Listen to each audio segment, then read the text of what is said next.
I have to say, I watched a few reviews and no one mentioned the whole drafted to war analogy, even though that was the first thing I thought of as well. I didn't think about it until I read that he wrote it in the 60s as a college student. I was like, oh, and then remembering that Stephen King is a little bit of a, he's a yeah. Yes, say it. He's a lefty. He's a dirty fucking hippie is what he is. Yeah.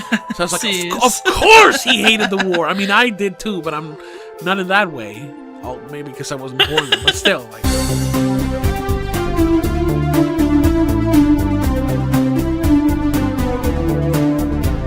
Hello, and welcome back to the spoilerCast, the show where we talk about movies and we don't care about spoiling them. My name is Tobias, and with me as always is my sister and trusted co-host Rebecca.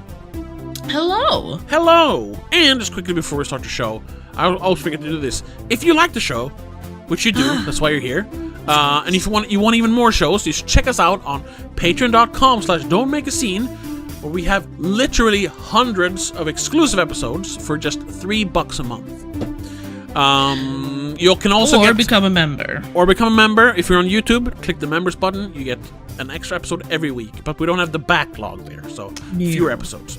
Or if you just want to go in for like $1 a month, you still get these free episodes. Or you get early access to them when we can, because sometimes we have to record on the day we have to publish. But when we can, we upload them early for you. So check that out and support us.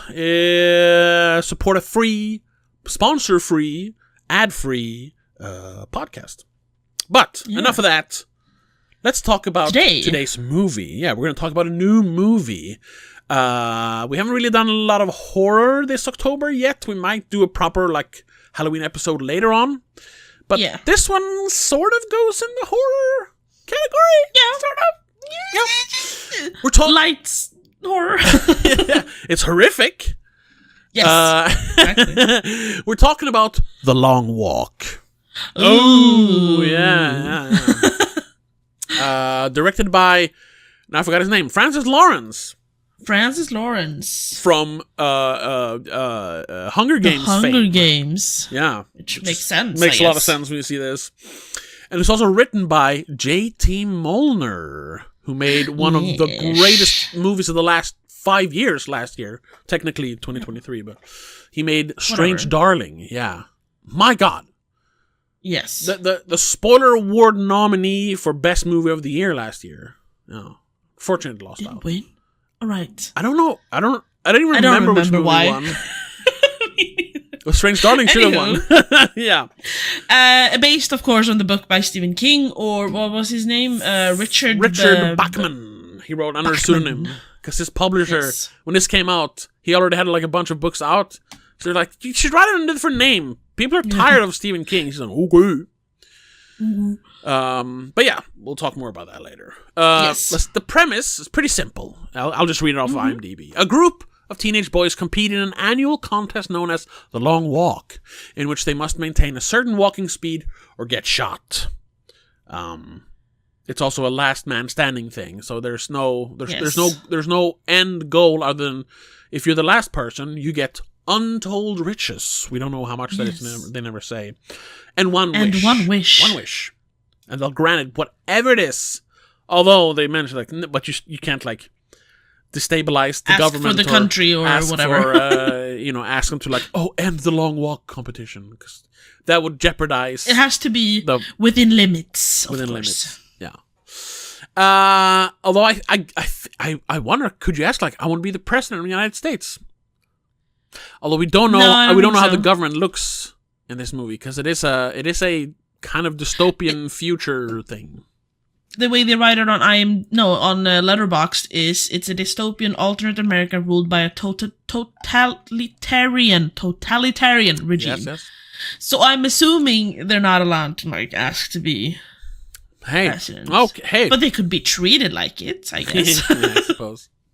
Either way, and we see the movie from the point of view, or whatever we call it. Our main character is Raymond Garrity, number 47, played by Cooper Hoffman, son of the late great actor Philip Seymour Hoffman. got it. Right. we had to start the recording over because we just completely flubbed the opening. This one. Now I got it. Anyway, but we also have a bunch of other great actors. We have David Johnson, Charlie Plummer, Ben Wang, which we saw earlier this year in Karate Kid. Right. Mark Hamill, of course. Roman Griffin Davis. Judy Greer in 2 scenes, basically. Yeah. And then some other people that I hadn't seen before, but were really good, like Garrett Waring, Tut Nuyot, I think is how you say it. I'm not sure. Joshua Odjick, and some other people that you don't really notice. Because there's like 50 people, but there's really like 5, 6 you actually have to care about. Yeah. So yeah, that's the setup. So I'm going to ask you now, how we do it, What did you think of The Long Walk, the movie? I thought it was pretty good. Okay. Care to elaborate? Interesting premise. Very good acting. Mm-hmm. It's very simple movie. It's easy to follow along. Very tight. There's not a lot of other stuff going on. There's no world building. Exactly. I mean, there's no extensive world building. No, there's no what's the word? Exposition. Dumps. Exposition. I cannot speak today. I'm sorry. Yeah. It's very straightforward. Yeah. Which is kind of funny. And I liked it. Because it gave you an opportunity to fully, first of all, get to know the characters, which obviously, I mean, if nothing else happens, you get to know the characters. Yeah, you get to know most of the main characters. Yes. Not all of them, but the ones who matter. You get to know all of them to varying degrees. Yes, of course. I thoroughly enjoyed it. That's about it. I have to mention, though, I watched a couple of, reviews, and someone, I don't remember which one of them now, she complained that it was, almost too scary. And uncomfortable, and I was like, I'm not sure we watched the same movie. But it might also be, depending on your sensitivity, of course, it is kind of heavy based on what happens to certain people, to some people, most people. But no, I overall just thoroughly enjoyed it. All right. I don't have much more to analyze about it without talking about specific details, I guess. Sure, yeah. So I'm throwing it back to you. What did you think of it? I liked it. Quite a bit. I don't know. It's hard to elaborate. I don't know why. No, well, it's not hard to elaborate. I like. I like that they managed to make people walking in a straight line. There's not even a turn in the road. They make that exciting for an hour 30. Yeah. The hell? I had an eyelash in my mouth. Sorry. Nice. And the performances are good since the movie really hinges on the performances, even though I think they are uneven. Sure. There's a lot of big outbursts of emotion, man. Which is just calm down, brother. I mean, sometimes that is really good, but sometimes it can feel very performy. Sure. But for the most part, it was good. I mainly had a problem with the premise. It's not a bad premise. Yeah. It's a very, very, very flawed premise, and I don't think it wasn't. It makes sense for the time it was written. And that's something we should talk about, because it was not written in 79. It was written in the mid-60s. It was published in 79. Yeah, because he was 19 when he wrote it. Yeah, it was the first book he wrote, but it wasn't the first book he published. Exactly. It was actually, I read somewhere, it was saved by his wife, because he was cleaning house at some point. I don't know when they married. Probably sometime in the 70s, I suppose. And he had this unpublished script for the book. And he was just fuck this, but I'm going to throw it out. She's like, no. Read through it. Hold on. do a different draft and just send it to your publisher, see what they say. And they did, and it was very, very successful. Which I understand. Yes. Even for the time it was published, but even more for the time when it was written. I don't feel it's as relevant now. I see how the premise is like, it's a because sci-fi or dystopian like this, it's supposed to be a bit of a social commentary is the whole thing. Yes. And I see what they're going for here. But I feel it hasn't aged the best when it comes to the social commentary. My lighting just changed drastically. Sorry. No. Not that the social commentary is bad now. It's just not. It doesn't reflect our current situation as well. No, and it did back in the day. It hasn't aged well. It doesn't fit into today's society in that same sense. No. It does to an extent, but not as well as them. So I think that so in the end I'm left with like, so they walked and then one guy won. Yeah. Okay. Yep. Exactly. And that's a little. I wasn't taken aback emotionally. I mean, I was to an extent, but in the back of my head, and that's where I jokingly say my autism takes over, because I was just like, even though they tried it, like no, they all agreed to this. Like, stop complaining. That's what I have to ask. This isn't a spoiler. This is just like a little semantic. Because someone said that like it was just a lottery. And someone said, like, you had to enter the lottery at least. Yes. You do. So they have to enter. They choose. You write in to the lottery or whatever, the long walk lottery. Yeah. Yeah. And I don't remember exactly how it is, but there's even like, because if you're chosen, you have until the day before the walk to back out. Yeah. If you're like, exactly. And then they have like stand-ins or whatever it's called. Backups. Yeah. And I think you enter like a secondary lottery for the backup. You can enter yourself as a backup for your estate. I don't know if that's part of the lottery or not, but whatever, doesn't really matter. No. But it is a choice to sign up for this. And in the movie, which I don't remember if that is in the book. I read the book, but it's. You don't remember because it's fucking 400 pages of people walking. I don't know. Yeah, no. It's more walking than the Lord of the Rings book. I was about to say, which is why I didn't finish the Lord of the Rings book. So yeah. In the movie here, they say like, well, is it really a choice? Because we all enter it because of the situation the country's in. The country's in a state of economic disarray. Yeah, because of some unmentioned like Third World War or something. There's something going on. It's some civil war, isn't it? They just say the war, don't they? Maybe they say the war. Yeah. I don't know. Someone said civil war in their review. Yeah, so there's been a bit of an economic collapse and a bit of like it's like a Great Depression basically. So productivity is down, therefore the economy is down. So it's a bunch of lazy people. Now I'm kidding. So this is supposed to be sort of like a motivation thing, mainly for the ones entering the lottery, but also for the nation to show that like with a bit of determination and some fucking go get 'em attitude, you can get ahead. You too can get riches and stuff. Yeah, which doesn't really make sense to me, but sure. I think it is David Johnson's character who says it. Peter McVree's number 23. It says like it's not really it is technically a choice, but it's not really a choice because everyone who enters the lottery does it because they need the money. Like there's no rich people joining the long walk or joining the lottery. So and everyone just and I mean there's 50 people out of millions. So everyone is like I'm just going to enter it because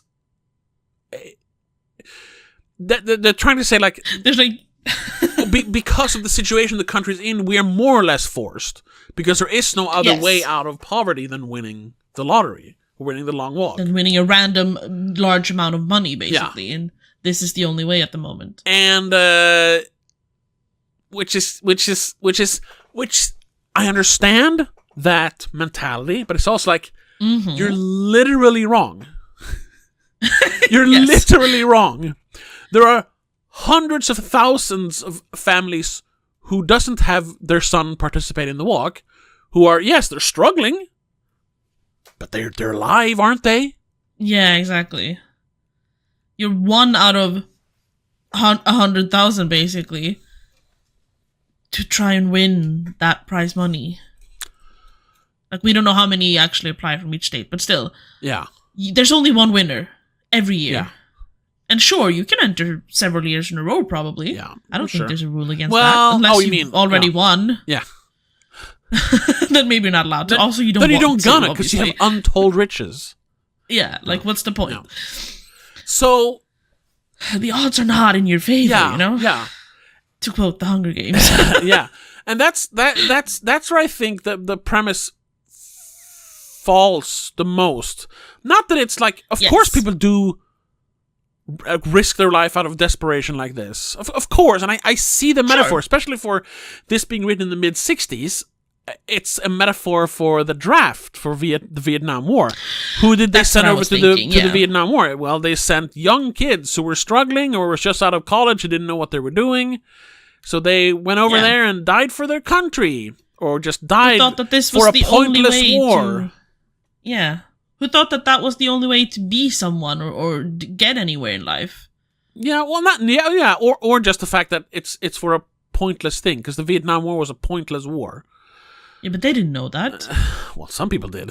You know, Some people there was a did. lot of protests, I'm assuming the young people who signed up for the war didn't really think that far. but I think most of them figured that out, though. That's the thing. Kind of Sure, like they but do then, here. then it's too late. No. Then they're already in the long walk. Yeah, but that's why I think, like, so I'm not sure what the parallel is to modern society, our society. No. There I can see something like Squid Game, even though I didn't think it was, oh my god, so amazing like everyone else said. It was good, but well, what I saw was good. First season entertaining. I don't remember if I watched. I did watch the second season. Not as entertaining. I don't know. Either way, like that, because that's basically the same premise, but it's a game show instead. Yeah.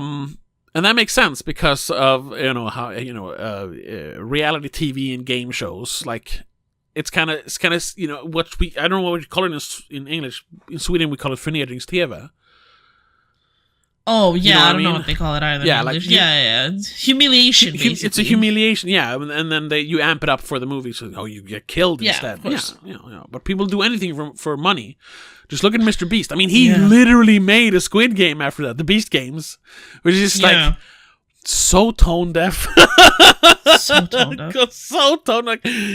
Apparently, also like you terribly executed, like in how people were treated and stuff. I didn't look into it too much. I didn't. No, I mean too much, but I've heard. I heard some stuff too. But just in general, like, oh wow, this great commentary on how we exploit people for entertainment, and giving like desperate people this sliver of hope of money.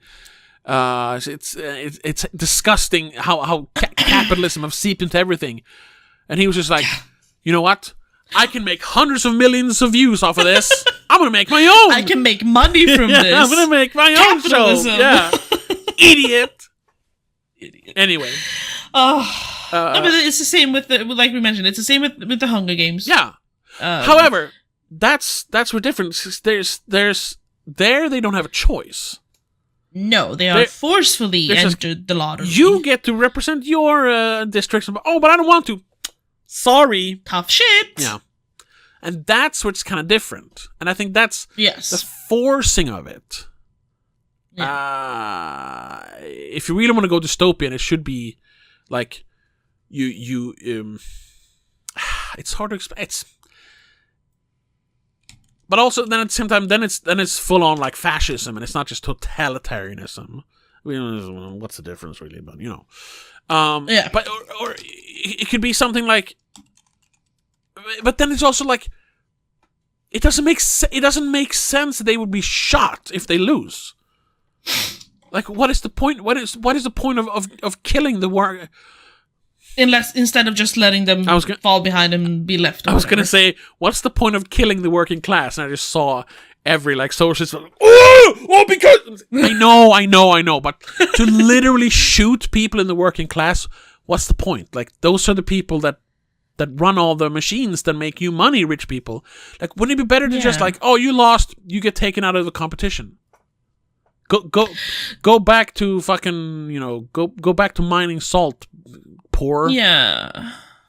Question though, you remember the movie Battle Royale? Yes.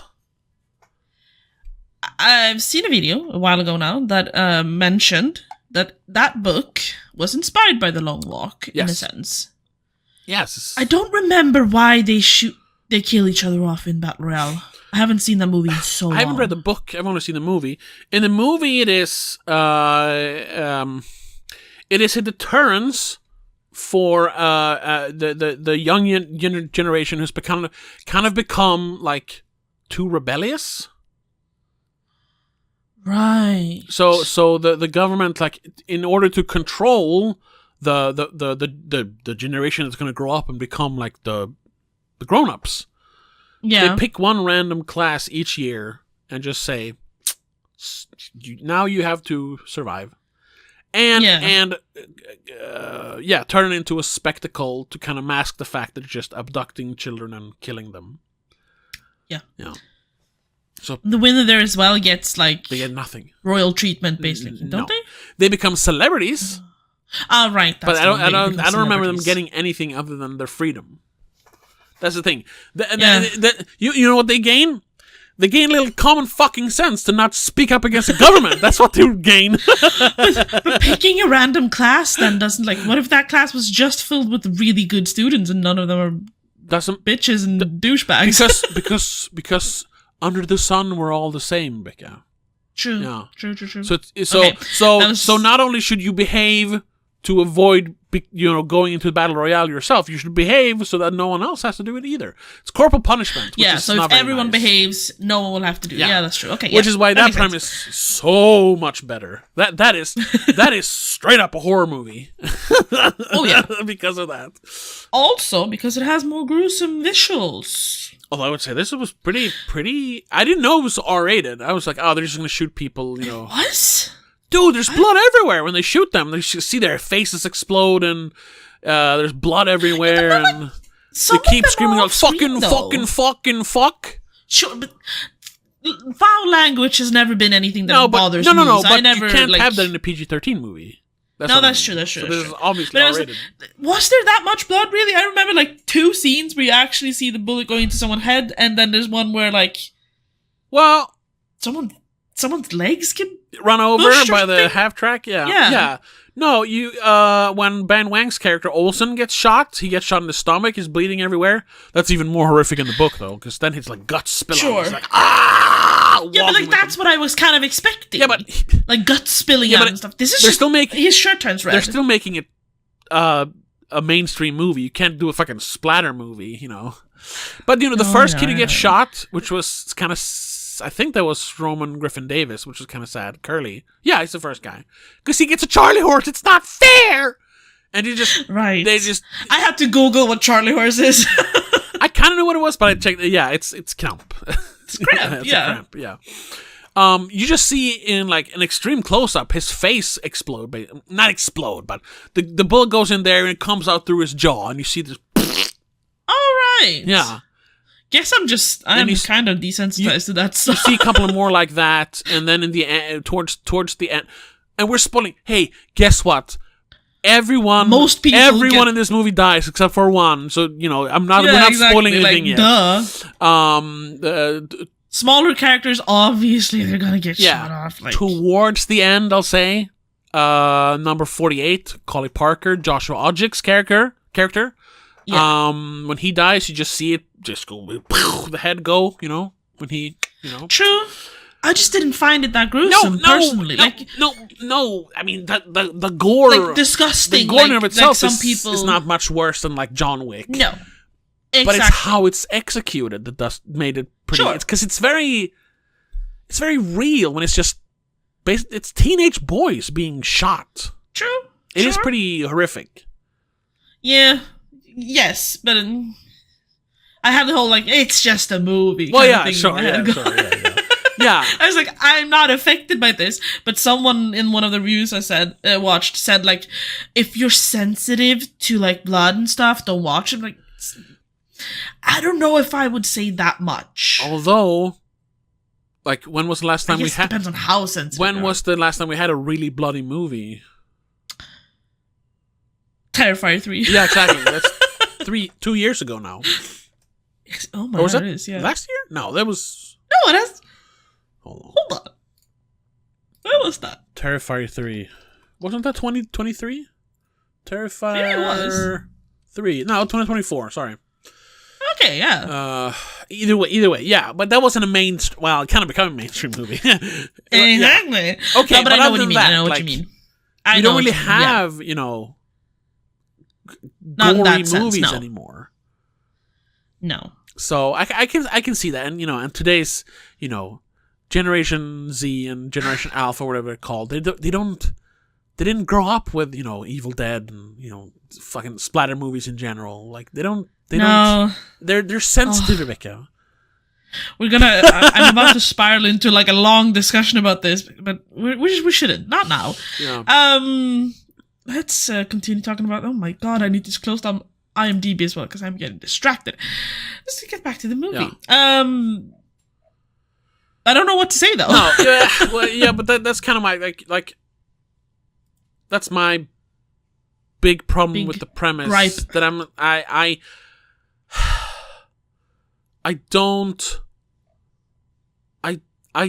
have problems sympathizing with the characters.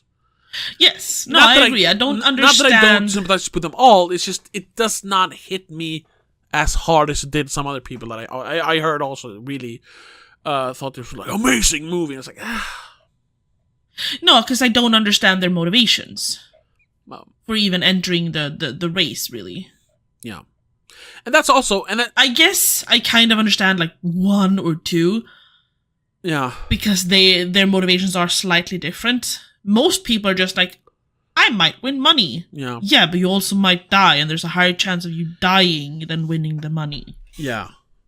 Yeah. Is the risk really worth the reward in this case? Exactly.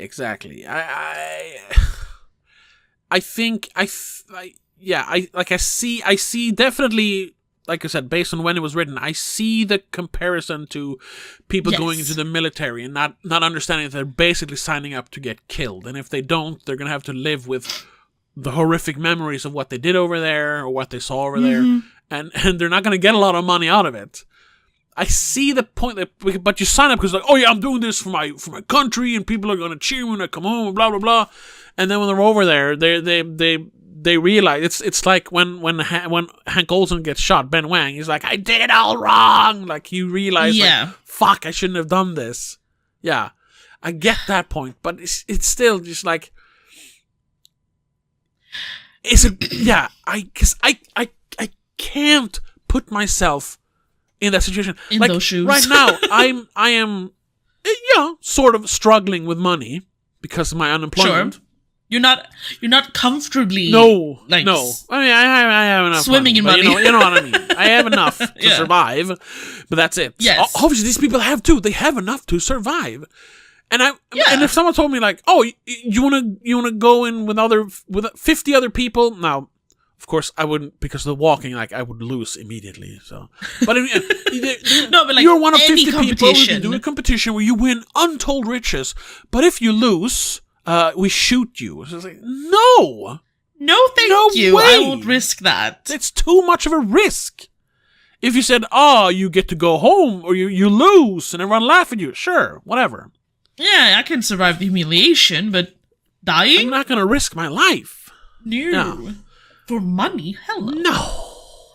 Funny thing is, though, a lot of people do risk their lives for money. I know. And I can understand that. And just for me, I couldn't get into it. And that's why it didn't.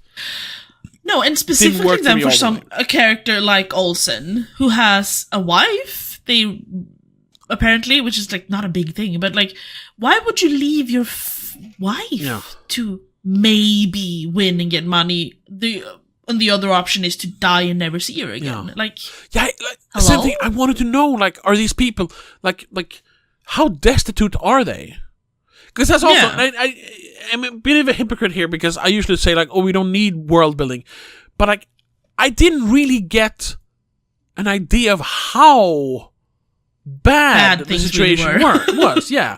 Obviously, it's bad enough so people would do this, but then, at the same time, people still do really dumb shit for money nowadays. Yeah, exactly. So, for someone to enter a competition where you get killed, like, it has to be. It was hard to visualize, especially since the only world building we get is from the eyes of what's his name? Garrett. Garrity is his last name. Garrity.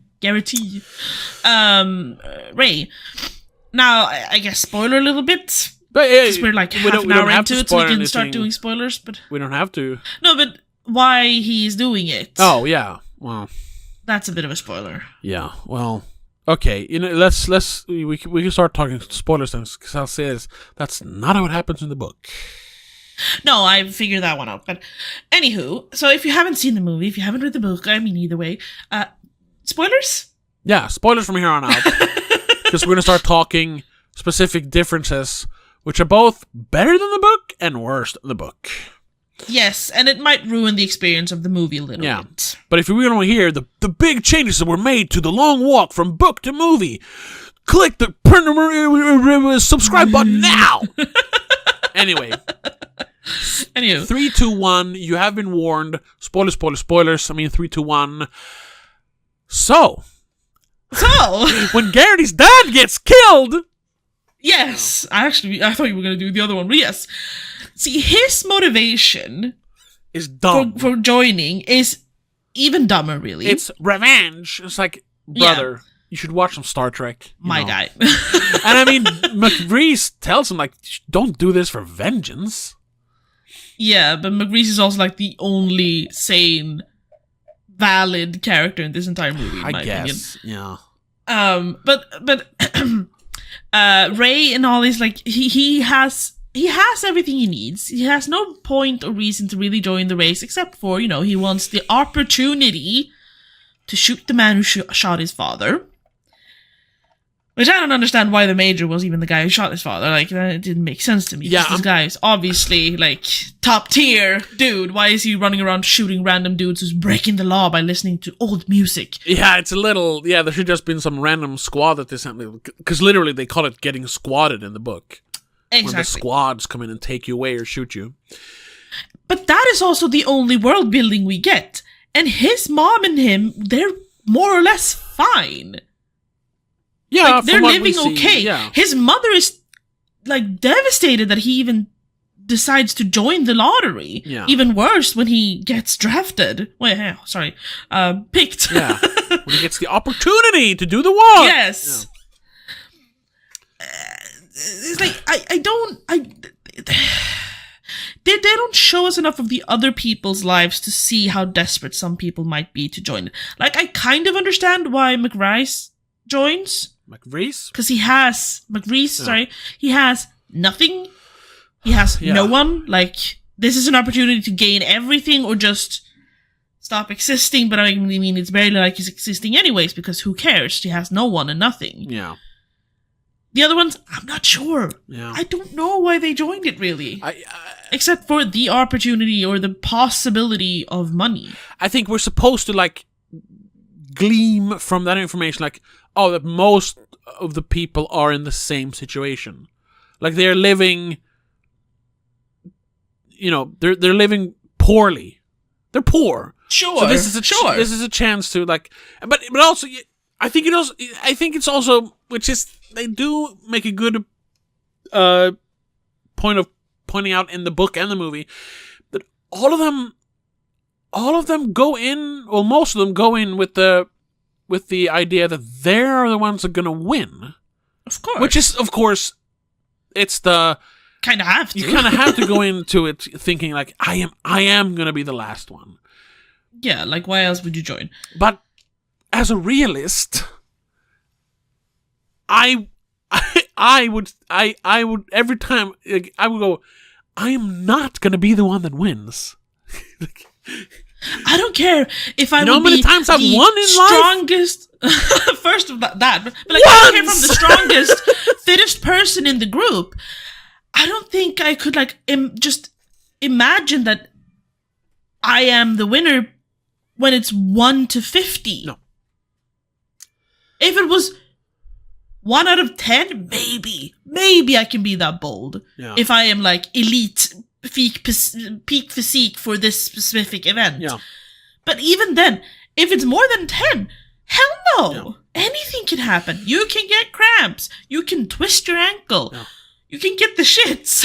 Or the runners or whatever the fuck it's called. Like, yeah. It just, I do not understand how you would risk your life. And that's, once again, that's what people are going to say, chance. well, it's a metaphor. Yes, I know. But that's what we... But you can portray it better then. Yes, and that's what we've also talked about. Like, it has to work on a literal level as well. Yes. And the thing is, at least for me, I'm saying it does work. I am not saying this is a failure. Like I said, I like the movie. Yes. But it's one of those movies that has this giant flaw in that the premise is like not very believable. You have to really look through your fingers like, okay, I get it. Now we can add on the whole TV spectacle of it all maybe, but not really. They've been like, I guess, brainwashed sort of by society that everyone watches the show and it's a big thing and everyone who joins is, oh, this is exciting. But again, we grew up watching like Big Brother and shit on TV. I would never join that shit. No. And you don't even get murdered in that show. No, that is just humiliation. Like, I maybe it's just us not having that mentality. I don't know. Yeah. I have a hard time understanding anyone. Honestly, I have a hard time understanding a lot of people in today's society as well. Yeah. But anywho, I still like the characters. What little we got to know about them, I still like the characters, and I appreciated them. There were some of them that I was like, "The fuck are you doing here, dude?" Specifically, Olsen. Like, dude, why would you join this if you have a wife? Did they see a child? I'm not sure. They mentioned the wife at least. I don't know. Yeah, in the book, she's pregnant. I don't think they mentioned that in the movie. No, but it's like, enough. You have a wife. You're young and you have a wife. Yeah. You have your entire life ahead of you with the love of your life. Yeah. For Christ's sake, why would you risk that? Yeah. And I'm assuming because but once again, like I just want to point that out, like, because he thought he was going to win. Sure, yeah. And honestly, he's he's doing pretty well for a long time. Yes, yeah. And then he kind of starts shutting down after like the third day or something. Something like that, yeah. Because his feet hurt and he's like walking like, and then he just gives They don't up. get fed, do they? They get food, yeah. They get food. They get water. Is all I noticed. Water, and they don't really show it. Because this movie really compresses the book. There is so much more going on in the book because it's like I can imagine. It's so much longer, and there's so much more internalizing going on. Of course, internal dialogue and stuff from Garrity, which is why that would be half the book. I'm assuming. which is why I also think because that's also not as significant, but it is a big change from the book. They cut the amount of contestants in half. There's 100 guys in the book. Right, I heard that. Here they had we need to get rid of some people, or otherwise, like, how are we gonna keep this under 3 hours? Yeah. It was also kind of funny that when they hit the incline the first night. Yeah. They shot like 10 guys there, which, I mean, almost... They just needed to get rid of the dead weight. Yeah, to keep the main characters around. Because in the book, they shoot about 10 guys as well there, but that's only 10% there. Here was like 25% at that point. Yeah. Which is kind of funny. I guess there's like 50. Wait a minute. There was 100 in the book, wasn't there? Also, someone said then they changed the fact that they represent a state each. That's not part of the book, apparently? No, it's, they don't, no. In the book, it's the same in the book and the movie. It's because it takes place in Maine, in this, of course, because it's Stephen King. Right, yeah. And because Garrity is from Maine, he is, the local boy, which is also why in the book there's a lot more people, to the side of the road, because, if you live in the area, you're allowed to look. You're just not allowed to, follow them around or whatever. So there's a lot more people cheering for Garrity throughout the movie. Or the book. Because he's the local boy. Yeah. The other people, one fan. Yeah.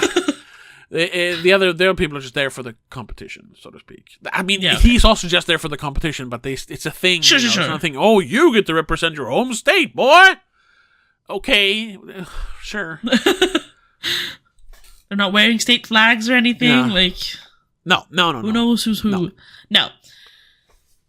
No, so I was gonna say I'm assuming about Parker, number 48. Yeah. That maybe he also because he seems to be of Native American descent. Because he does the singing. I don't know. If, and it kind of looks like it. I don't know if I'm allowed to do it, but I was almost gonna go. Oh! I don't even know how. Yes. I don't know exactly how to do it, but no, but you know what I mean. Yeah.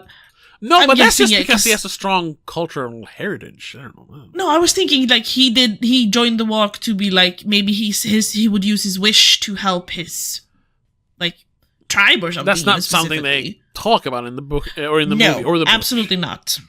They don't. I'm just assuming. They don't in the book. I might have missed details like that, but I don't remember them pointing out a lot of the people's ethnicities or anything. I might be wrong on that. No, for the most part, that doesn't have an impact at all to the movie. No. They could all be generic white boys and we wouldn't notice. I liked that as well. That it did not become an identity thing. No. They were all there for the same reason. Yeah. The only, and that wasn't a bad thing. The only thing where that came up was when Collie, what the fuck's his name? Collie Parker. When he gets shot, he does a little song. The singing, yeah. Probably for some sort of spiritual, religious reason. Exactly. But that's the only time. Everyone else could be whatever, and it wouldn't make a difference. No. In spite of that, I guess, I liked the diversity in the cast and how it wasn't a thing. Yeah. They just had random people who happened to be a bunch of different backgrounds and ethnicities. Yeah. And if you want to, and religions, it seemed. And if you want to be super actually about it, autistic about it, it would. You could even make that social commentary thing. The fact that there are a lot of black people, more than they usually are in movies, because that's the thing. They are underrepresented. Whatever. Yeah. It makes sense that there would be a lot of black guys in this, because, they are, of course, struggling even more than white people because of white privilege. Yeah. They never go there. They don't mention it. They don't say it. Yeah, but it's implied, which makes it very good. You know why it's implied, though? It's been implied because it's been integrated in our brains from today's society. Yes. And it's also partly true. I do, however, think that there would be a bunch of comments about it if they had a cast of purely white dudes. Yeah. The people would be like, this is misrepresentation, white people aren't struggling that bad, maybe or something. Yeah. But they don't, that's the thing, they don't make a thing of it in the movie. No. And that's why I think, so far this year, the two movies with the best social commentary is this and One Battle After Another, because it's it's subtle. It's not screaming in your face like him. We understand, but somehow it hits you harder though. Yes, because you because it's not forced upon you. You automatically take it in easier. Yeah. And when you kind of come up with the idea yourself, you think, it's easier to digest. That's why when it's not thrust upon you and you go fuck you, man. That's why if a lesser director and writer had made One Battle After Another, and they would have really shoved the whole migrant crisis in your face, which that movie is about, I would have not completely different. I'm not a monster. No, but you would have liked it much less. I would less. have liked it less, but because it's just there and you get to just experience it without them like, my people are dying because of the white government. Like, no, it just happens. And this is like, oh shit. Hey, now I can actually get it. My walls don't come up because I'm just like, you're not gonna tell me. No. Yeah. Because they're not telling me. They're showing me. Exactly. And here, like, towards the end of the movie, I was like, there should be more black guys in the movie. Because it would have made more sense. I didn't even have that thought. The only character I kind of, I guess, felt towards the end had all of a sudden a much deeper role in this entire movie was Stebbins, number 38. Yeah. Who called himself the Rabbit in the beginning. Yeah. The metallic, not the beginning, like halfway through the walk, I guess. Towards the end. He kind of reveals that it's towards the end. There's when they're on the bridge. It's only them. It's only Gary McVrees and Is that when he calls himself the Rabbit? Doesn't he say it earlier? No, not that I noticed, and not in the book.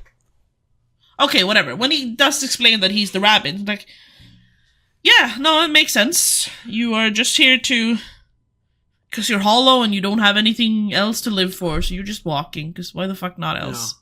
That's all you're good Although for. I didn't understand, like, because in the book, I gotta say, like, I didn't pick up all the details in the book, and that was one like, well, I didn't go back to, but in the book, it felt like he was planted by the Major, and the movie's more like he wanted the Major's attention, right? He says it as if he's a plant, but he's not. That he calls himself the Rabbit and that he's planted to like keep the pace and whatever. But that's why I'm thinking it's in two different moments, because that's what he says first, but then he reveals that he is one of the Major's many bastards. Yeah. And this is his opportunity to kind of like, if I win, I could stand before him and go like, hi, Dad, fuck you for leaving me and all of my siblings, I guess. So I'm not entirely sure, but like obviously the poor boy is struggling with like being unwanted. Yeah. Which is why he enters the race, I guess. I'm just going to say here, in the book The Long Walk, was the character Stebbins planted by the Major as a quote-unquote carrot. Pacemaker? Or a carrot, rabbit? because they do use that early in the movie. Carrot, yeah. Yes, in Long Walk by Stephen King, it's strongly implied that Stebbins was planted by the Major as a kind of carrot or special participant. Throughout the story, Stebbins is portrayed as mysterious and detached. That's true. Yes. That's also why I kind of identified with him more, because I would not make any friends. It's like, why should I make... That is... First of all, I'm gonna watch you all die in the next, 4 or 5 days, so that's horrible to see my friends die. And also, I don't want to be friends, I don't want to help you. That just makes my suffering longer. Yeah. Because we're all gonna suffer. Like, why are you helping each other? I kind of understand Stebbins there, and I definitely understood Charlie Plummer's character. What was his name? I'm at the wrong movie. That's why. I was like, what the fuck? Who are these characters? Who's Kochik? What's his name? Who? Gary Barkovich. Charlie Plummer. Says, I'll dance in your grave. The guy who cuts his own throat in the end. I don't. The asshole who they say, oh, you got number 7 killed. You're a murderer. Barkovich. I said Barkovich. Yeah. Yeah. Charlie Plummer. Yeah. I kind of understood him. Not being a deliberate asshole, but just keeping everyone at a distance. That would be my... But I also thought about this as I was watching it, like... But there's also true that you do have, like, there's strength in numbers, and it would be easier to go on if someone's helping you. So there's definitely, like, a balance here, like, yeah, it would be nice to have that help when I'm almost falling over, but then I'm also... There's going to be more people towards the end, so to speak. You know what that should be? It should be keep your friends close, but your enemies closer. But because if you fool them into... Then you're treading very close into asshole territory like Barkovich does. True. But like, if you're treating them, making them think you're a friend, but you're not, like, you compartmentalize in your head that no, but they're not my friends, they're just a means to an end. Yeah. It would work out better for you. Now that is hard to do, especially under certain, like these kinds of conditions that they end up in. Yeah, that's you kind of lose your way of like anything you wanted to do, any thought you had, any plan you had, kind of gets thrown in the wind. That's what I mean with like the balancing of having friends, but also being able to like think that I'm just doing this for me would be too hard. Hold on. This suggests, this is from the book then, throughout the story, Stebbins is portrayed as mysterious and detached from the other boys. Later in the book, he reveals that he believes himself to be the I didn't catch that in the book. He believes himself to be the illegitimate son of the Major. And that he's been promised a win or at least special treatment. This suggests that he was deliberately entered into the walk under different circumstances than the other contestants, essentially as a plan to serve the Major's own interests or the spectacle himself or itself. Stebbins also hints that his strategy and confidence comes from inside knowledge about how the walk works. Whether the Major truly intended for him to win or just to keep the others motivated, a carrot dangling in front of them, isn't stated outright, but the implication is very strong. His collapse near the very end underscores how cruel and manipulative the whole event is, even towards someone favored. Yeah. According to the AI overview, he was not a plant in The Long Walk in the movie. Okay. Instead, he was a genuine participant in the deadly walking competition.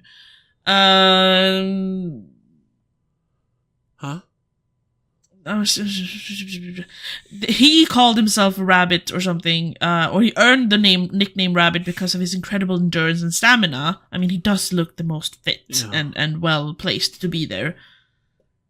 Okay, yeah. Here, in the book, at least, what AI is saying, I know. I'm sorry about using it. Is that the clear confirmation that he sees himself as the rabbit. Yeah, the others are supposed to chase. Yeah, the one that meant to keep the walk on. But yeah. They mentioned that he has like a what is it? Like a muscle implant? What? Or he claims it, like in the book apparently? Does he? I don't remember anything about muscle implants. Maybe AI is wrong there then. Wait, what does it say? No, it just says the concept of a planted contestant or one who had an unfair advantage was likely an interpretation of his rabbit analogy in the book, where he claims to have surgical muscle implants. Okay, I missed that in the book in that case. Yeah. I do remember them mentioning like the boosted boy program thing, don't they? They talk about that stuff. Or am I confusing you with one of the reviews I watched? I don't know. I don't remember that. I started the book weeks ago, so the beginning of the book is kind of vague for me. I finished it today. True. I was... I don't... Yeah. So... Anywho, I think we're just starting to, like, kind of go back to the same problem with this movie, which is that it doesn't really make a lot of sense as to why someone would join this. Yeah. Like the plot... and everything it's sleek, it's well done, it's well acted and all that. It's just that the theme works well enough. Yeah. I have to say, I watched a few reviews and no one mentioned the whole drafted to war analogy, even though that was the first thing I thought of as well. I didn't think about it until I read that he wrote it in the 60s as a college student. I was like, oh, and then remembering that Stephen King is a little bit of a he's a Yes, say it. He's a lefty. He's a dirty fucking hippie is what he is. Yeah. So I was like, of course he hated the war. I mean, I did too, but I'm not in that way. Oh, maybe because I wasn't born then, but still, like. No, exactly. He's one of, and that is also why I think it was so funny that Mark Hamill played the Major. Because the two biggest like haters online of Donald Trump, not that there weren't any. I mean, obviously you can read something into Sure, but there weren't any explicit hints at that. But the fact that it's based on a Stephen King book, and that Mark Hamill plays the Major, which I'm guessing is like the president. Otherwise, why would he be like you said before? I don't know. He seems to be some sort of ruling guy. Whatever, doesn't matter. It's so funny because both of them have said so many funny things about Trump. Well, funny in that they're being so, about it. Oh my stars and whatever. I don't know. Anyway. Apparently he didn't want to even be in the movie at first because he was really so much against the character he would play. Oh, come on. That is all such a bullshit, apparently, I'm not sure. Well, of course you would say someone mentioned but that. But that's listen, I think Mark Hamill is a great actor. Of course, he is part of my childhood as Luke Skywalker and all that. But the guy is such a fucking doofus. Oh, I can't stand him. When he comes to that stuff, when he talks about movies, yeah, great. And, but it's like, shut up. I almost didn't take the role because it's such despicable. It's a character. Here's another part about it, though. I found a trivia about it. Mark Hamill said that when director Francis Lawrence approached him about playing the part of the Major, it immediately evoked his teenage years in Japan, where he went to school next to a U.S. military base. I said, I know who this guy is. I've seen him firsthand, Hamill said. I'd walk across the parking lot, see the officers putting these guys through their paces in blazing hot sun, and they were just brutal. If you vomit, they force you to eat it. It's horrible. So maybe it's more than just, maybe he has a reason to be really anti-war and all that stuff. Sure, yeah. I'm not more than the average being oh, it's just bad. Yeah, no, I'm not. And you know what? That makes him the perfect actor to play the character. Because he is, and he can bring that vile, evil energy that the character needs. Yes, because he can actually portray what he saw, the extreme evil. Yeah. Instead of having some fucking privileged asshole. I mean, imagine. He doesn't really do much movies anymore. But oh my god, I can't remember names. What's his fucking name? The guy who shot the girl, with all the brothers.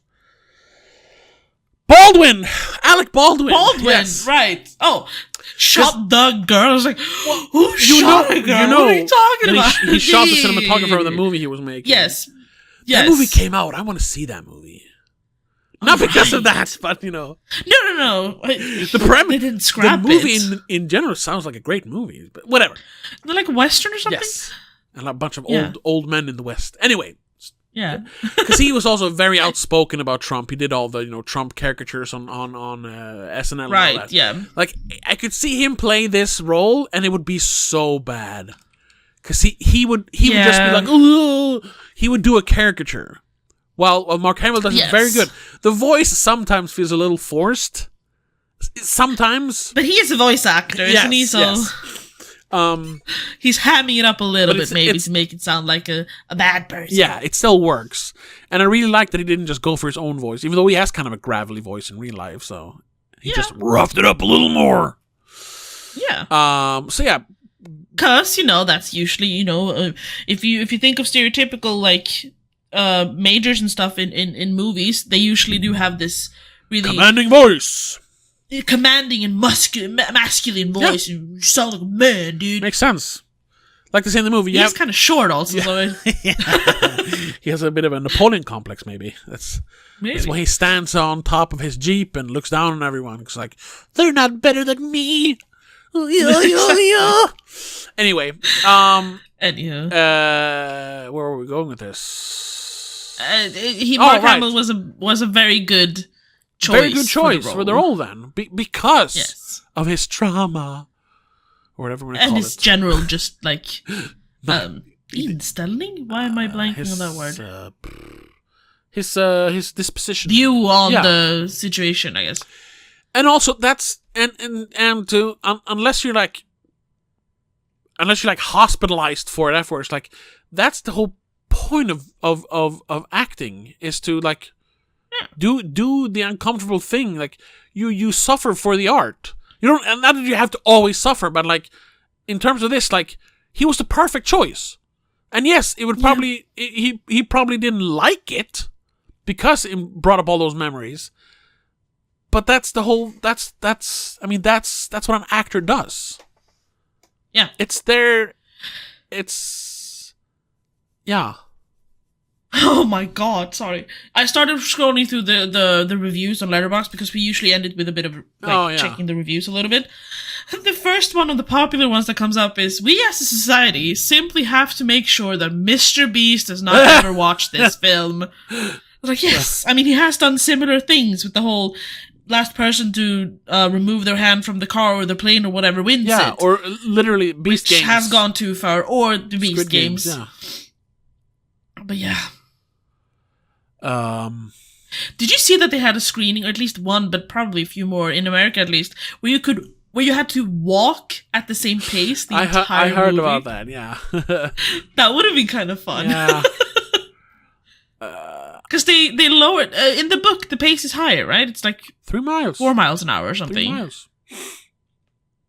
What? Why are a lot of people saying it's supposed to be 4 in the book, but they changed it to 3.5? 4 miles is pretty fast, especially if you're going to walk for several days. Oh, let me look it up. In the book, The Long Walk, how fast do the contestants have to walk? In the book, the walkers had to maintain a speed of 4 miles per hour, but in the movie, at the request of Stephen King, they changed it to 3 miles per hour as he felt the original speed was unrealistic for the duration of the contest. Okay, I missed that, because when they said 3 miles in the movie, I was like, yeah, 3 miles, yeah. Yeah. But, disclaimer, you listened to the book. I listened to the book. I know. No, I'm not saying that's I'm a lesser in any Philistine! sense. I'm a moron! No. I'm just, because I think I'd heard that the speed was supposed to be 3 something, so maybe you had 2, and that just automatically changed in your head. Yeah, sometimes it does that.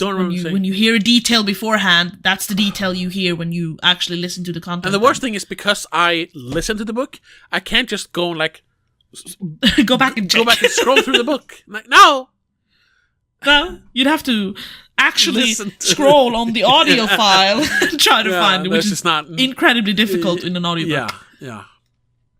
Anyway, yeah. Anywho, I think we can kind of wrap it up there. I guess we can. I don't think I have anything more to add specifically. No. Overall, I was gonna say about the reviews. I see some people giving 4.5 and 5 stars. I'm just right. I was gonna ask you, did you cry? No, I didn't. Thank you. That's a lot of people apparently cried. Yeah, don't quite understand. I mean, it was sad at points, or beautiful, and with their friendships, but it wasn't tear-jerking. No, because it didn't. It I don't know if I mentioned that before. No, I was gonna say, but that's not why. It was not what is there to be I'm trying to not come off as an unfeeling asshole douchebag here. But what is there to be? They chose to be there. If I chose to be there, it was just it's not fair when they shoot me. No, it's totally fair. You knew the rules. Yeah, it's not like it was a surprise they were gonna get shot. Everyone knows that. I would go in with the thought that I'm probably not gonna win, but I'm gonna do my goddamn best because I don't want to die. Yeah. Oh my god, there's too many word plays on walking and going places in the reviews. So I could not connect on that level with the characters, which did not. I mean, I wasn't completely unemotional. Like I said, I thought the violence was the way it was portrayed, not just how glorious, but how they showed everything of it. It was Jesus sometimes, but I was not emotional, which was why this movie would never be even a 4-star for me. No, but I just want to, and I loved the relationship between Ray and the fuck was Garrity. Pete. No, Ray Garrity is the same person. In the book, Peter. In the book, Pete. they always say the last name, so I only know them as Gary. Oh, okay, so Garrity and McReese. McReese. Anyway, I love the friendship between them. That was really nice, and yes, it was beautiful. But it wasn't tearjerking. I was still just like, stop being friends with each other. What are you doing? Oh, right. Yeah. No, we have to talk about the ending though. Oh, right. The ending is completely different. Yes. Not completely different, but it's different.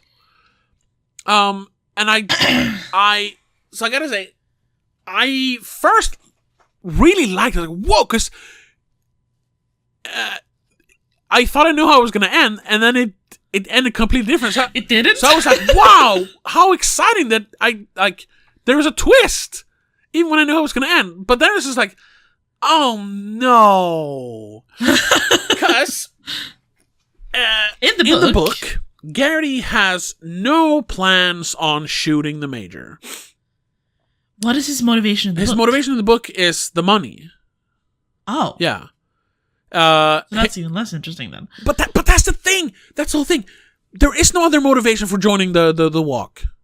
No. Everyone is there for the money and the fame. Yes. Yeah. Okay. Yes. So it's not about the motivation. It's about How does a book end? So yeah, the same thing happens though. His father gets squatted, as they say, so he has some resentment, which they do talk about, but it never goes as far as like, oh, I'm going to kill him. No. So the book ends with Stebbins, McVrees, and Garrity, like in the movie.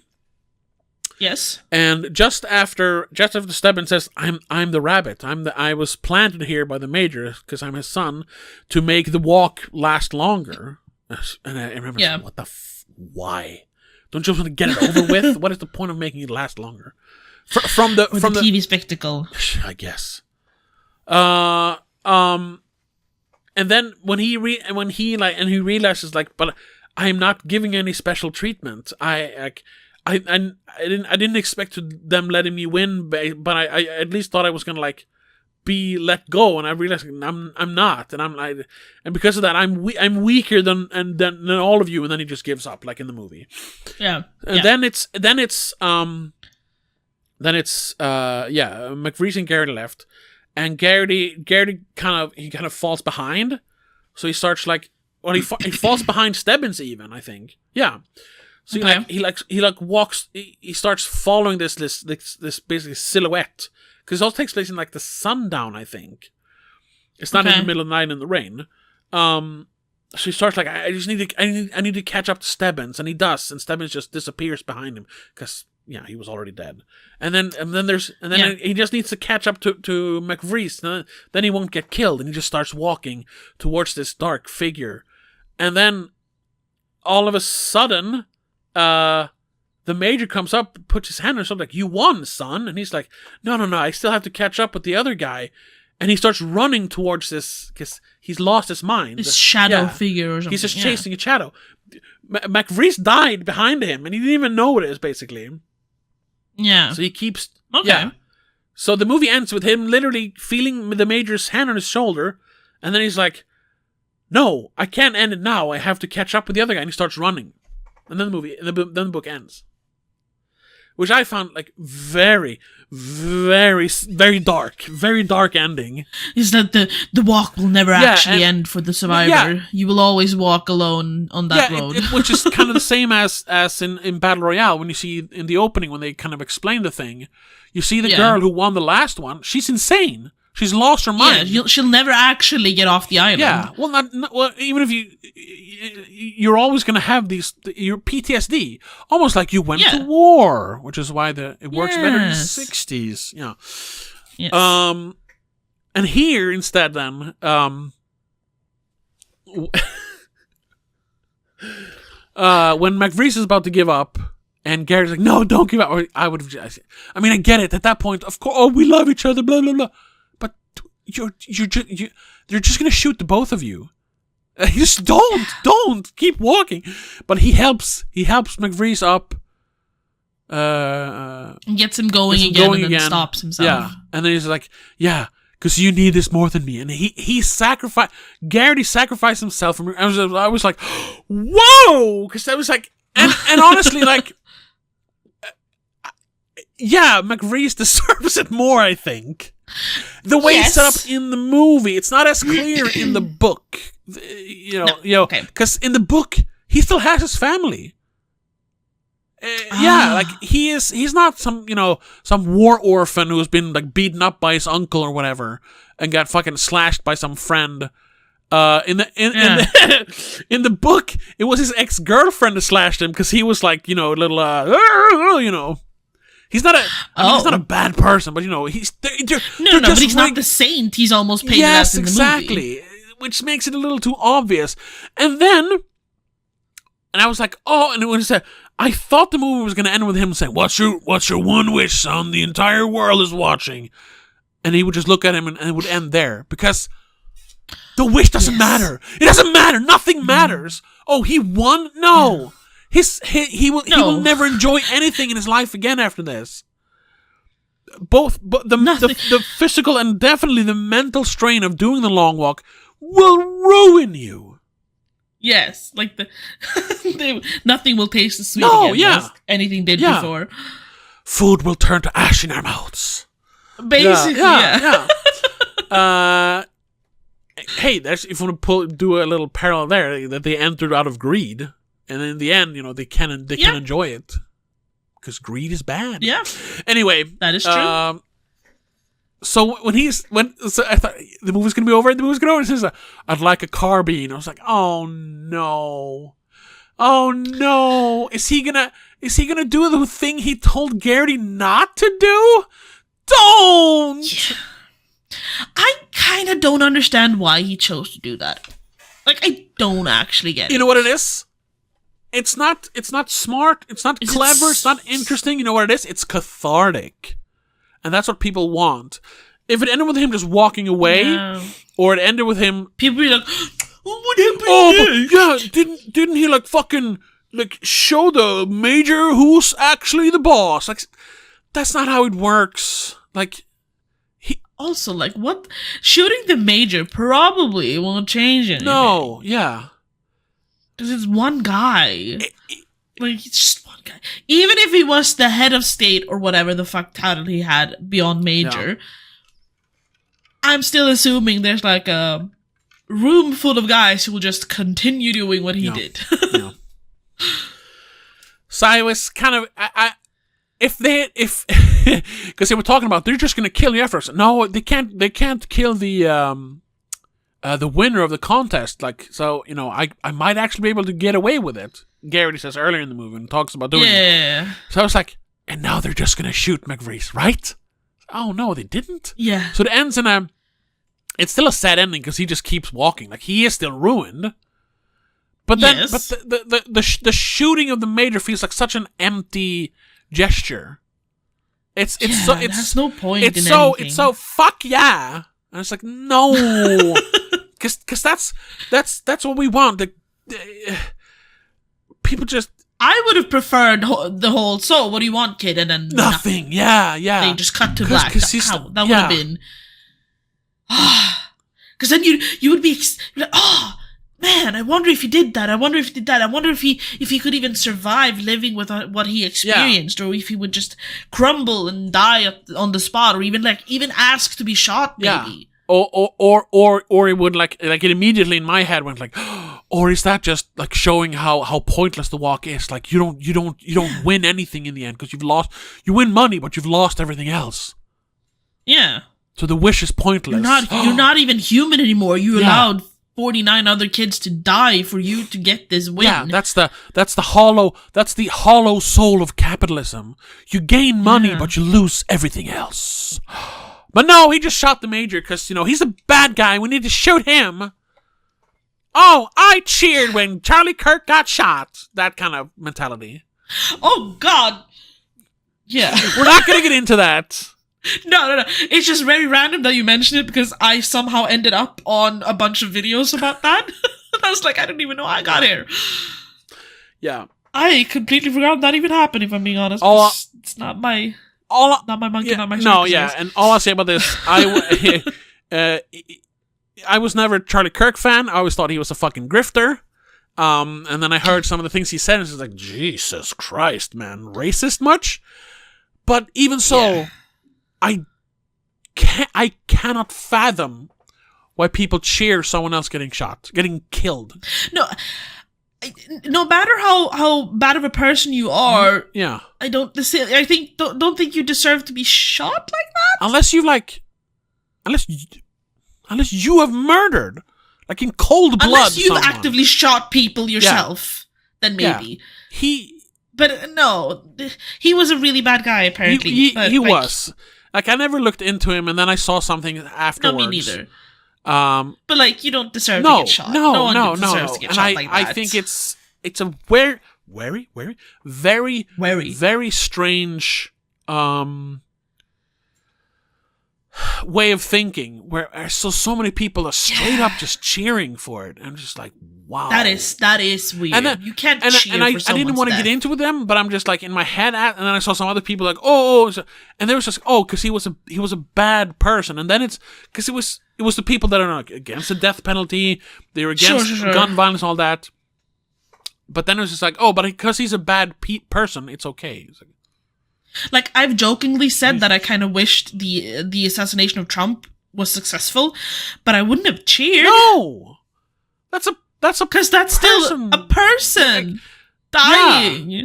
That is awful. Like, you have to be a lot worse for me to go like, yeah, okay. Hitler. Yeah.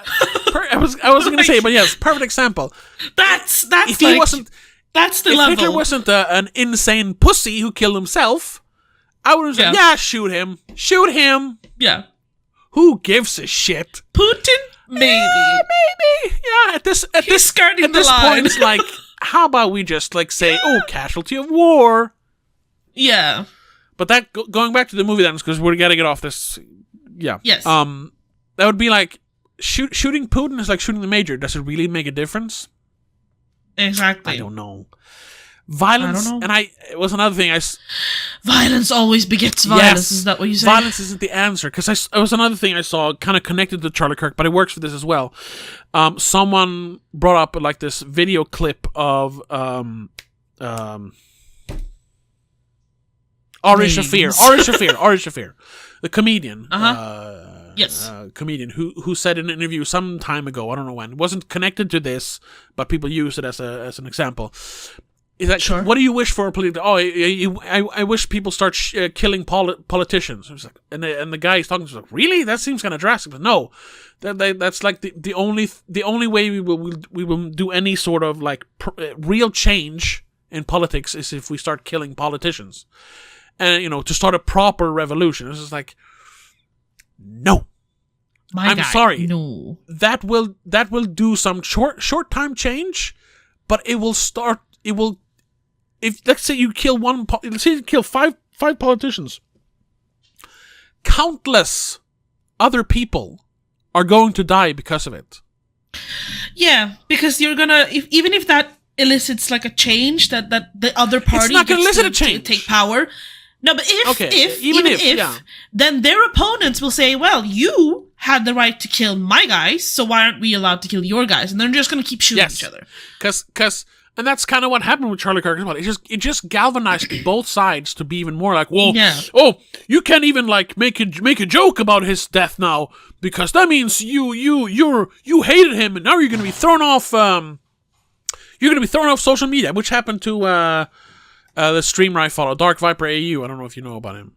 Okay, no, I don't know who that is. He didn't even make a joke. He just said it was morbidly ironic that the guy who was always, one of the things he said was like, the few casualties of gun violence we have are, necessary. Oh, yeah. To protect our Second Amendment or whatever it is, the right to bear arms. Yeah. So it's kind of fun that he became one of those victims of gun violence. Yeah. One of those casualties. Yeah, and that was all he said. Like, it's ironic. He didn't say anything like, "When I hated the fucking asshole," and it's so sad that he wasn't on any side. He said it was ironic, and it was, which it is. And it escalated. Although now that you mention it, he kept putting his foot in his mouth, which he always does, because he's a little too logical sometimes when it comes to stuff like that. So when people are like, "Oh, you fucking hate him," or whatever, he's like, "No, I don't hate him. I don't like the guy very much." Doesn't mean, but he always pointed out, doesn't mean I want him to die. I'm just saying it's ironic. But it went so far, like to this random GTA live streamer got death threats from like political people and you know, morons like the Quartering and Chud Logic, you know, commentary people on YouTube were like vying for people to like go get him, basically. And I'm exaggerating a little bit, but basically, yeah. So he was kind of funny. He moved houses. Oh, poor thing. Thing is, he was already kind of planning on doing it, but because of this, but when people started sending him pictures of his house, saying like, "I know where you live," he's like, "Perfect opportunity to do this thing I was going to do anyway." So he actually moved. Yeah, like having to be forced to do something, even though it was already a plan, is always like a bad thing. His mom's phone number and started like sitting. Oh, wow. Yeah. And you know, this is gonna sound really hypocritical as we post this on YouTube, but I fucking hate people on YouTube sometimes. Well, yeah. Sorry. Hey, it's what I always say. Most people are dumb. Yeah. And that's why here at the spoilerCast we try to foster a more not middle of the road or fence sitting, but a more informed, like open-minded. Huh? A bit open-minded as well. You're allowed to like talk about stuff. Yes, on both sides, because we have to understand both sides in order to figure things out. Exactly. That's not middle of the road sitting on the fence. That's understanding both sides. Doesn't mean I agree with both sides. Yes.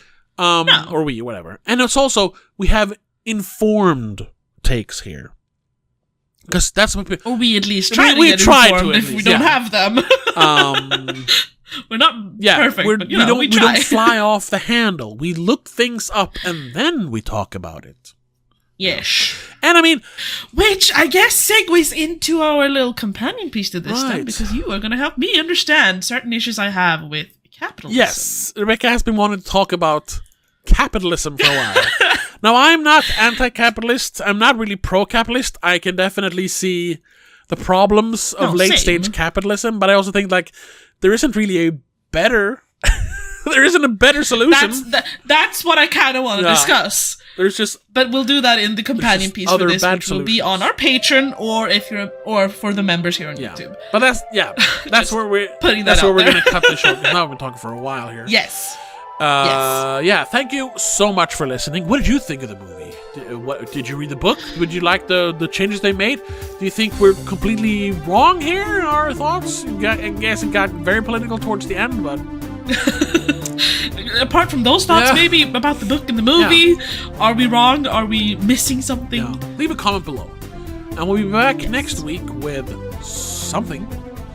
I don't know what exactly. I don't remember what we planned, and our plans usually do change a little. So. But like you said, if you want to check us out on Patreon or become a member here, you can listen to us talk very uninformed about capitalism. So check that out. Other than that, we'll see you next week. But until then, have a good one. Bye. Bye. The SpoilerCast is part of Please Don't Make a Scene. It's produced and hosted by Tobias Vedén. Co-host is Rebecca Vedén. Executive producer is Annika Vedén. I also want to give a shout out to all our patrons over on patreon.com/don'tmakeascene. CK85, Christopher Berlin, Daniel Gaisu, Annika Vedén, Jacob, Mom and Mac, and Laura Kinney.